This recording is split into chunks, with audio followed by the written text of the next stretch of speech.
As mulheres sempre foram ligadas ao cinema. Atrizes, divas, estrelas, vilãs, heroínas.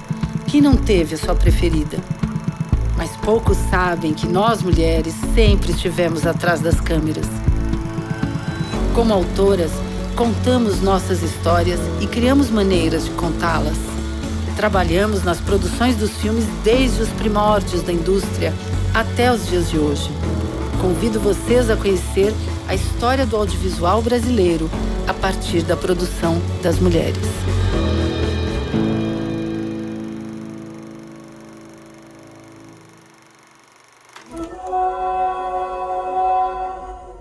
O início da década de 1980 é marcado pela luta por melhores condições de vida em diversos segmentos sociais.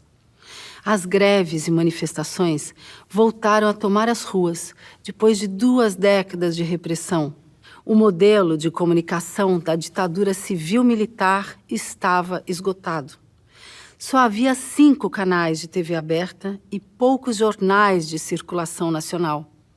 As informações eram censuradas e controladas, mas o público queria ver mais.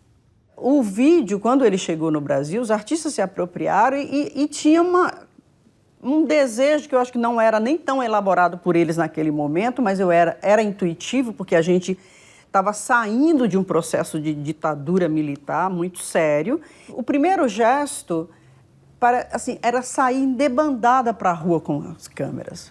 Era uma coisa quase compulsiva e isso era extraordinário. Oi, dá aqui uma entrevistinha pra gente. Você tem ouvido falar em noticiários, jornais, TV, rádio sobre assassinato de homossexuais? Já sim. E o que você pensa disso? Eu acho que tem mais é que assassinar mesmo. Você é a favor que mate? Que matar. Mas o que você acha de toda essa violência, esse comportamento que está havendo contra ele? Acho que tá certo. Você acha certo? Por quê? O homem nasceu pra ser homem, vai ficar virando. Aí não dá, não. A Rita Moreira, uma referência importante para entender o vídeo no Brasil, uma pessoa chave. Ela se situa entre os pioneiros, porque ela já vem antes da década de 80 fazendo vídeo nos Estados Unidos, né? Uma artista que trazia a questão do gênero naquela época, que era um tabu absoluto, né? Ela militava nessa causa de gênero, né?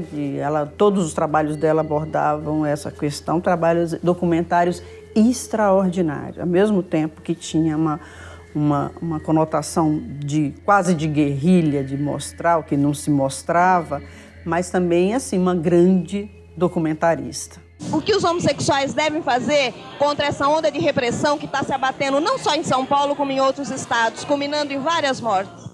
Vamos denunciar isso, vamos falar sobre isso, vamos contar a história, vamos fazer um vídeo, vamos falar disso, principalmente, para isso acabar. Se você olhar a produção desse período, as obras que se destacam, muitas delas vêm de uma produção feminina, de mulheres guerreiras. E o vídeo era uma ferramenta de militância. As questões eram essas, as questões mais urgentes para essas artistas. Tinha uma referência também ali importante, que era a figura do Glauber. O Glauber e o Zé Celso Martinez Corrêa, 2 figuras centrais nesse momento, porque o Glauber fez um programa de televisão importante que quebrava vários paradigmas da televisão, que é a famosa câmera na mão do Glauber, as perguntas mais inconvenientes, inadequadas para o contexto daquela hora, e colocava no ar, numa televisão aberta. Isso motivou muito esses artistas jovens que estavam produzindo vídeo naquele momento e claramente você percebia a ligação.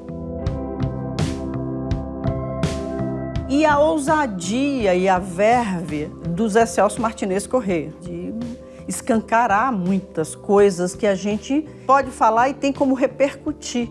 Mas também tinha muito a curiosidade de saber como éramos. É o espelho.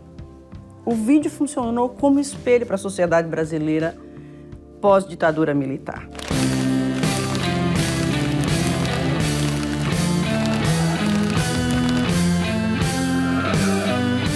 Vídeo Brasil foi criado em 1983 por Solange Farkas.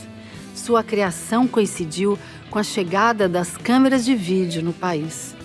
Nos seus 35 anos de existência, se consolidou como o maior acervo de artes visuais da América Latina.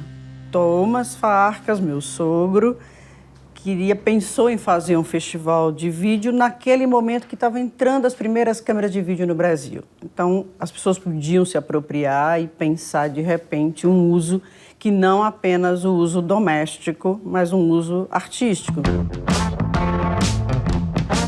O festival nasceu com a perspectiva, claro, de mapear essa produção e, acima de tudo, incentivar o uso do vídeo como uma ferramenta para uma produção de um audiovisual mais barato, vamos assim dizer.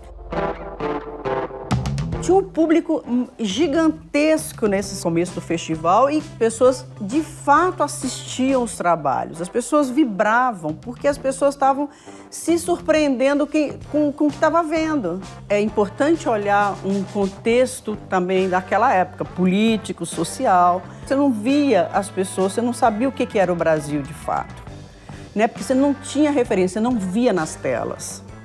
As documentaristas de cinema também eram impactadas pelo desejo de mostrar imagens inéditas e que não eram vistas na televisão ou nos meios de comunicação.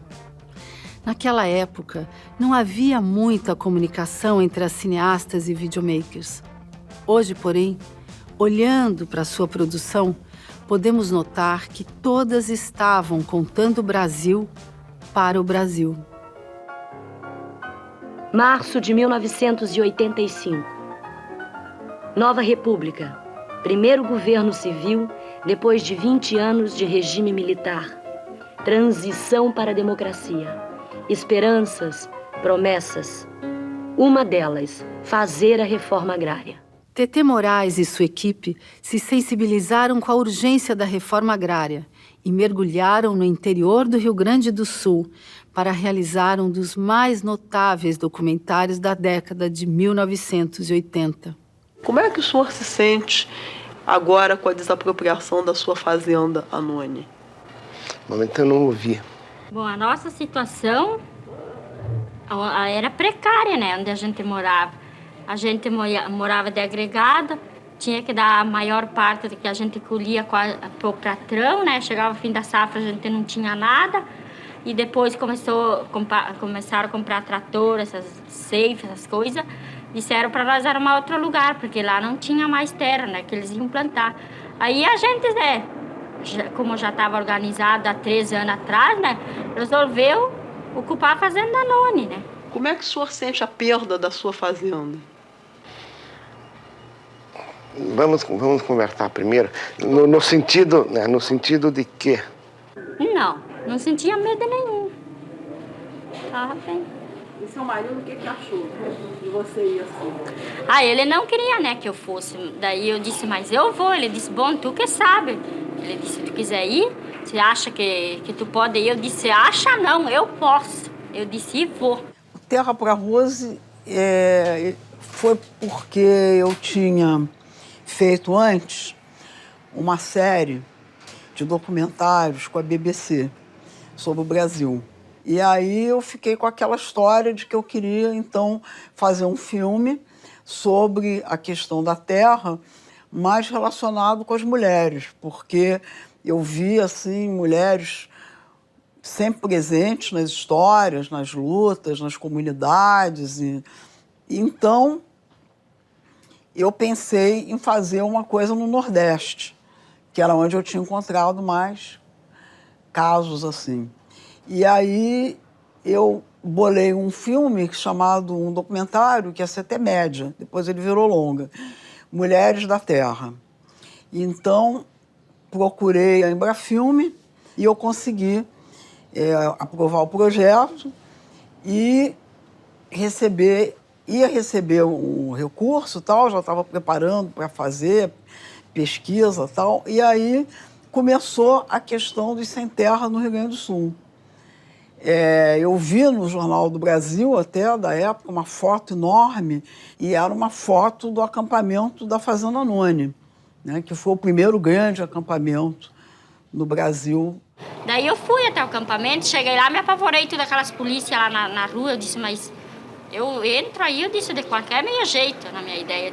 Entrei e fui cantar lá com as mulheres, fazer barreira com as duas crianças na frente, descemos para dormir, já era noite, e daí eu dormi no chão, nem coberta nós não tinha, porque aquela noite eu nem quis pegar, eu disse, não vou levar nada, eu disse, eu vou só com meus filhos, e com a mão abanando, eu disse. E eu fui com muita coragem e fé em Deus. Né? Eu grávida nos últimos dias para ter o nenê, acampemos dia 29, quando foi dia 1º de novembro eu ganhei ele. E correu tudo bem. Para além de filmar a marcha, as pessoas marchando e tal, almoçando, não sei o que, eu comecei a descobrir personagens, né? E uma delas foi a Rose. Já eram 3 filhos nessa época, né? O Marcos bebê, a Vanisa, que é a mais velha, e o Paulo, que é o do meio. A história desta luta é também a história de Rose e de seu filho, Marco Tiaraju, primeira criança nascida no acampamento dos Sem Terra da Fazenda Anone, o maior do Brasil. Nós estávamos dentro do acampamento conversando com eles, sempre equipes pequenas, né? Por questões não só financeiras, mas por questões mesmo de que eu queria uma equipe pequena.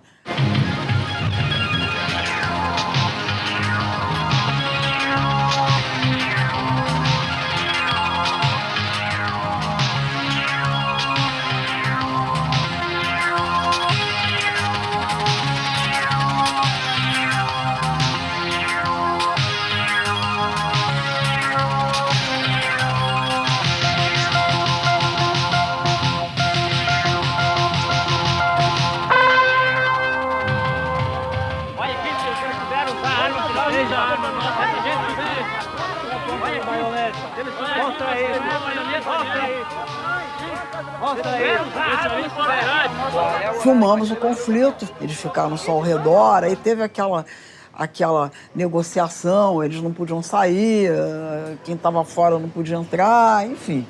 Toda essa história, enquanto isso, as lideranças do movimento continuavam negociando com Brasília e tudo para conseguir a liberação da terra, né? Meu marido tá preso lá em cima. A gente tá aqui. Eu tenho uma emoção, uma vontade tão grande até de chorar, de nervos, né? A gente vê todos esses milicos aí na nossa frente, achando que a gente é uma turma de bicho, animal, com armas na mão, metralhadora e não sei mais o quê. Nós nem com canivete não temos no bolso. Só o nosso corpo que tá aqui, gente.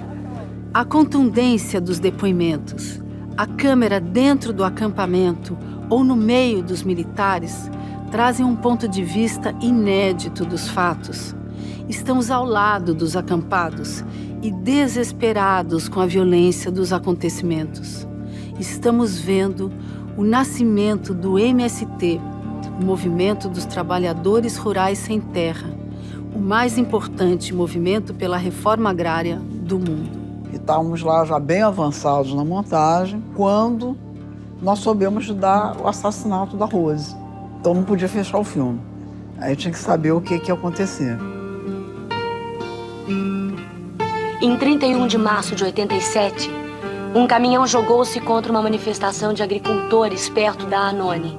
Muitos feridos, 3 mortos. Rose morreu, atropelada, despedaçada. O motorista fugiu. A empresa proprietária do veículo alegou o defeito nos freios, mas a perícia, feita por técnicos da Ford de São Paulo, não encontrou qualquer defeito nos 3 sistemas de freios. Há processo aberto.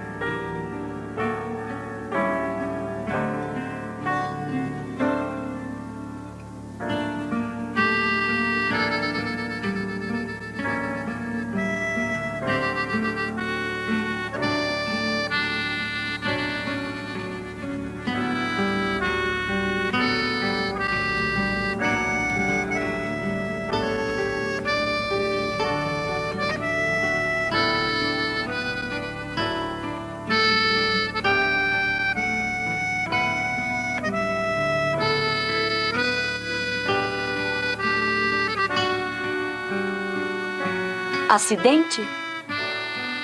Assassinato? Rose morreu, atropelada, despedaçada. Parte da população brasileira se organizava e começava a confrontar as rígidas estruturas do Estado autoritário. Nessa ebulição social, várias e vários cineastas experimentaram formatos para fazer denúncias e revelar as duras condições de vida do povo brasileiro. Condições estas que eram camufladas até então pelos telejornais. Se no campo Tetê Moraes colocava o foco na luta dos trabalhadores rurais, na cidade de São Paulo, Inês Castilho dirigiu sua lente para as prostitutas da Boca do Lixo. Bora, deita na cama. Não. Você me enganou 4 mil cruzeiros, tá sabendo? Isso aqui é pra mim? É meu. Por que você escondeu isso aqui? Quero saber a realidade. Eu não escondi, é meu. O que você queria fazer com esse dinheiro? Meu. Dá volta do cafetão? Não, não tem outro. É? É meu. Não conta a história direitinho desse negócio aqui. É meu, droga. Vai, moleque. Conta essa história do 4 mil cruzeiros que você escondeu. Vamos. Tá mexendo com malandro, não? Aqui não é trouxa, não. Não adianta fazer essa carinha de trouxa, não, que eu não... Aí todas fazem essa mesma carinha. É? Como é que faz? Olha, o negócio é o seguinte, eu vou voltar pro jogo, tá? Escuta aqui. Fala aqui. Olha, aqui. Vai! Eu vou voltar pro jogo. Vai! Vai! Vai! Escuta aqui. Vai! Peraí. Vai! Peraí. Vai! Peraí. Vai! Vai! Vai! Vai! Vai! Peraí. Vai! Eram atores de porno chanchada. É a época da porno chanchada, né? Na Boca do Lixo, que foi onde filmamos. Mas, ao mesmo tempo, eles eram prostituta e cafetão. Então, a gente tinha ali os diálogos todos deles próprios, da vivência deles. E uma coisa forte, né? Ela reage, de repente, ele está ameaçando bater nela e ela, de repente, reage e ele se intimida, não é? Aquilo tudo brotou ali mesmo, da filmagem.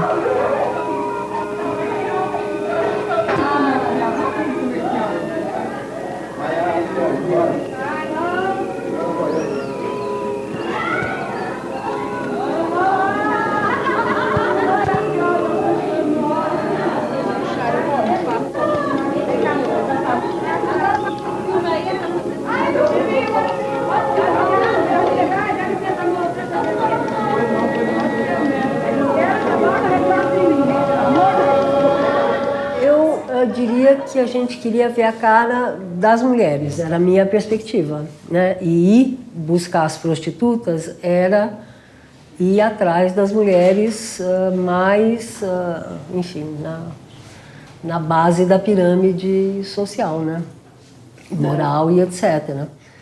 E eu acho que o que o filme traz de bonito é que ele dá um rosto, dá uma beleza, traz a beleza do rosto dessas mulheres para a tela, né? Ele não julga, não acusa, não defende, mas traz uma imagem muito bonita delas, muito carinhosa, né? Então, nesse sentido, eu acho que é, sim, a cara do Brasil, das mulheres, né? Das mulheres do Brasil. Quando a câmera entra no prostíbulo e passeia pela intimidade das mulheres, elas deixam de ser um escândalo de jornal, um índice, um número, e ganham um rosto.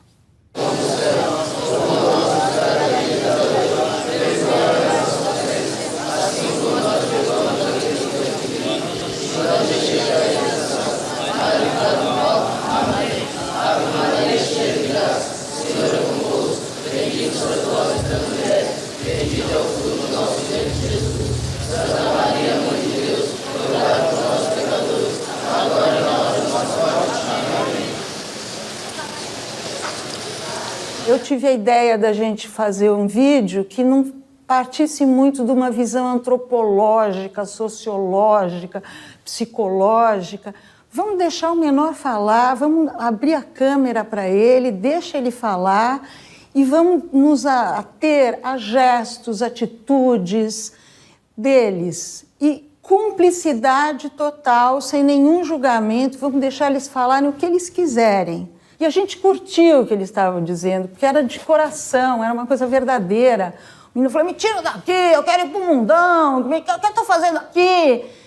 Era verdade aquilo, era uma super verdade. Ele estava ali, não estava entendendo nada. E era um lugar escroto, porque era uma sala mais ou menos desse tamanho, com 200 pessoas.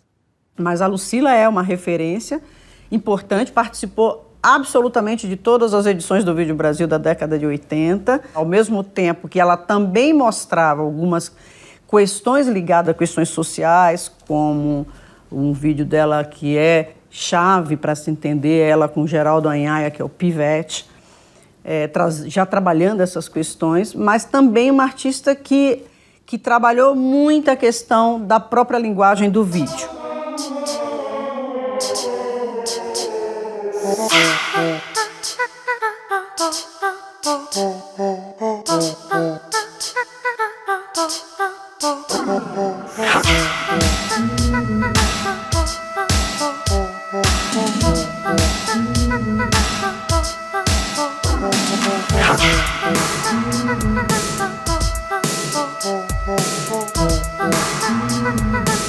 O vídeo, diferente de outras mídias daquela época, é uma mídia eletrônica, né? E hoje digital, mas ela era muito mais ágil e rápida para pensar e desenvolver novas tecnologias, novos recursos, novos suportes. Então isso era tudo muito rápido. E essa rapidez claramente se imprimia nesses trabalhos desses artistas. 14, 15, 16, 17, 18, 19, 21, 22, 23, 24, 25, 26, 27, 28, 29, 30, 14, 15, 16, 17, 18, 19, 20, 21, 22, 23, 24, 25, 26, 27, 28, 29, 30. Quando eu fiz o Parabolic People, foi a primeira vez que estava se experimentando uma coisa do digital, que estava começando a existir ali. O Parabolic, eu queria radicalizar muito a ideia de que eles estavam num espaço que era uma espécie de lugar nenhum. O rosto é a paisagem, que você vai ler tudo na cara da pessoa em nenhum outro lugar. Olha, o Parabolic People é uma peça em vídeo emblemática para entender a passagem do analógico para o digital, o impacto do ponto de vista de comunicação. E o que ela faz é levar pessoas ao redor do mundo, porque ela ganhou esse prêmio do Vídeo Brasil, que favoreceu esse trabalho, esse prêmio de residência na França, e ela tinha esse projeto que ela fez numa edição do Vídeo Brasil, e com esse projeto ela ganhou esse prêmio, que chamava Videocabine. Ela colocava uma cabine com a câmera de vídeo, uma tela, e fazia as pessoas falarem o que quisessem, se apresentar. Ela fez um projeto e achou quem financiasse, que foi o CICV, esse Centro de Arte Contemporânea em residência na França, de colocar essas cabines físicas mesmo, cabine, como se fosse um confessionário, com sempre uma câmera e instalava em pontos de principais lugares no mundo. E as pessoas falando na sua língua ali, o que eu sou, o que quer que seja. E ali, mostrava tudo isso, e fez uma edição incrível, onde você tinha um panorama do mundo extraordinário. Ela, de fato, te mostrou essa pluralidade de fisionomias, de línguas, que a gente não tinha acesso. Aquilo, naquele momento, foi extraordinário. Por isso que é uma obra tão premiada, e que deu a Sandra a relevância que ela de fato tem. A década de 1980 foi uma das mais politizadas da nossa história. A luta pela liberdade partidária e pelos sindicatos livres marcaram seu início.